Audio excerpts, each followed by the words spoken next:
cinemanew.in. Telugu cinema படங்கள் எப்போதுமே ஒரு குத்துப்பாடல் இருக்கும். அந்த குத்துப்பாடலில் ஏதாவது ஒரு பிரபல நாயகியை ஆட வைக்க படக்குழு கமிட் செய்வார்கள். அந்த வகையில் பிரபல தெலுங்கு தயாரிப்பாளர் சுரேஷின் மகன் ஸ்ரீனிவாஸ் ஒரு புதிய படம் நடிக்கிறார். இப்படத்தின் நாயகியாக நடிக்க கீர்த்தி சுரேஷுக்கு பெரிய தொகை வழங்கப்பட்டுள்ளது என ஏற்கனவே கூறியிருந்தோம். இந்த நிலையில் இப்படத்தின் குத்தாட்ட பாடலுக்கு நடிகை கேத்ரினா தெரேசாவை படக்குழு கமிட் செய்துள்ளனர். இந்த ஒரு பாடலுக்கு மட்டும் அவருக்கு ரூபாய் 65 லட்சம் சம்பளமாக கொடுக்கப்பட்டுள்ளதாம்.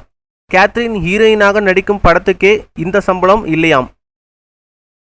மேலும் சினிமா செய்திகளை தொடர்பு கொள்ள லைக் மற்றும் சப்ஸ்கிரைப் செய்யவும்.